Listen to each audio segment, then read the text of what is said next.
Hello friends, welcome back to my channel. কেমন আছেন সবাই? আশা করি ভালো আছেন। আজ আমি আরেকটি বিষয় নিয়ে আপনাদের সামনে হাজির হয়েছি। আজ আমি কথা বলবো খুবই গুরুত্বপূর্ণ একটা বিষয় নিয়ে।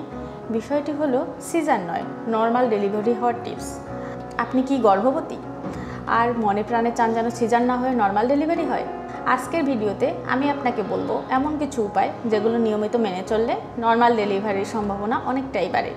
তবে মনে রাখবেন, সবশেষে মা ও শিশুর নিরাপত্তাই বড় বিষয়। তাহলে চলুন শুরু করি। গর্ভাবস্থার শুরু থেকেই স্বাস্থ্যকর অভ্যাস। নর্মাল ডেলিভারি শুধু শেষের সময়ের উপর নির্ভর করে না, শুরু থেকেই শরীর ও মনের যত্ন নেওয়া দরকার। সঠিক খাবার, প্রতিদিন পুষ্টিকর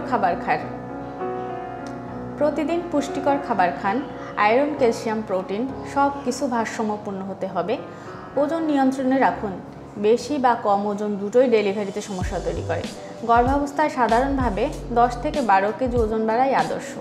মানসিক শান্তি, স্ট্রেস যত কম থাকবে প্রসব তত সহজ হবে। গর্ভকালীন যোগব্যায়াম বা মেডিটেশন করলে উপকার পাবেন। নিয়মিত ব্যায়াম ও হাঁটাহাঁটি।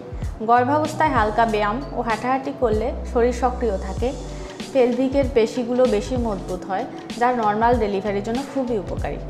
দিনে 30 মিনিট হাঁটা সবচেয়ে নিরাপদ ও সহজ ব্যায়াম। স্কোয়াট ডাক্তারের পরামর্শ নিয়ে করতে পারেন। প্রেগন্যান্সি যোগা বা বার্থিং বল ব্যায়াম করতে পারেন। তবে যে কোনো ব্যায়াম শুরু করার আগেই অবশ্যই ডাক্তারকে জিজ্ঞাসা করে নিন। সঠিক ঘুম ও বিশ্রাম। আপনার শরীর দিনরাত কাজ করছে, ঘুম না হলে হরমোনের ব্যালেন্স নষ্ট হয়, ক্লান্তি বাড়ে, যার প্রভাব ডেলিভারিতে পড়ে। প্রতি রাতে 7 থেকে 8 ঘন্টা ঘুমানো দরকার। বাম পাশে শোয়া সবচেয়ে ভালো। দুপুরে 30 মিনিট বিশ্রাম আপনাকে অনেক রিল্যাক্সড রাখবে। নিয়মিত প্রেগন্যান্সি চেক আপ। অনেক মায়ের মধ্যে একটা ভয় কাজ করে, ডাক্তার তো সিজার করে ফেলে। কিন্তু আপনার নিয়মিত চেক আপ করলে যে কোনো জটিলতা আগে থেকেই ধরা পড়ে, আর আপনি নিজেই বুঝতে পারবেন নর্মাল ডেলিভারির পথ আছে কিনা। প্রতিটি আল্ট্রাসাউন্ড রিপোর্ট দেখে ডাক্তার ঠিক করতে পারবেন আপনি কেমনভাবে ডেলিভারির জন্য প্রস্তুত হচ্ছেন। যদি বেবির পজিশন, প্লাসেন্টা, প্রেশার ঠিক থাকে তাহলে নর্মাল ডেলিভারির সুযোগ থাকে বেশি। সঠিক হাসপাতাল ও ডাক্তার নির্বাচন করুন।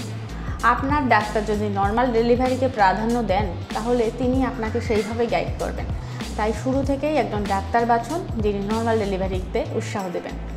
হাসপাতালের রেট দেখুন, ওদের নর্মাল ভার্সেস সিজার ডেলিভারির সংখ্যা কেমন, রিভিউ পড়ুন বা পরিচিতদের জিজ্ঞেস করুন। ডাক্তারদের সাথে খোলামেলা কথা বলুন। আপনি নর্মাল চান কিনা জানিয়ে দিন। ডেলিভারির সময় মানসিক প্রস্তুতি। প্রসব যন্ত্রণা শুনলে সবাই ভয় পায়, কিন্তু ভয় পেলেই শরীরের হরমোন কাজ করে না, যেটা স্বাভাবিক প্রসবের পথে বাধা। নিজের উপর বিশ্বাস রাখুন। প্রসব ব্যথার সময় শ্বাস প্রশ্বাসের নিয়ন্ত্রণ শেখা খুব জরুরি। আপনার সাপোর্ট সিস্টেম, স্বামী বা মা, বোন পাশে থাকলে অনেক সাহস পাবেন। বার্থিং ক্লাস বা প্রেগন্যান্সি কোর্স করলে মানসিকভাবে প্রস্তুত হতে পারবেন। যদি নর্মাল না হয়, সব মা চায় নর্মাল ডেলিভারি হোক, কিন্তু মনে রাখবেন সব কিছুতে আমাদের হাত নেই। যদি শেষ মুহূর্তে ডাক্তার বলেন সিজার করাতে হবে, সেটাও মা ও শিশুর নিরাপত্তার জন্যই বলা হবে। কখনো নিজেকে দোষ দেবেন না, সন্তানকে সুস্থভাবে করে নেওয়াটাই আসল কথা। সবশেষে প্রিয় মা, আপনি শক্তিশালী, আপনি অসাধারণ। নর্মাল ডেলিভারির জন্য আপনি চেষ্টা করছেন, সেটাই অনেক বড় কথা। নিজের শরীর ও মনের যত্ন নিন, সঠিক তথ্য জেনে সিদ্ধান্ত নিন। ভিডিওটি ভালো লাগলে লাইক দিন, কমেন্টে জানান আপনি কোন সপ্তাহে আছেন। বাংলা হেলথ অ্যান্ড টিপস চ্যানেলটিকে সাবস্ক্রাইব করে রাখুন এমন আরও দরকারি তথ্যের জন্য। সবাইকে ধন্যবাদ। সুস্থ থাকুন।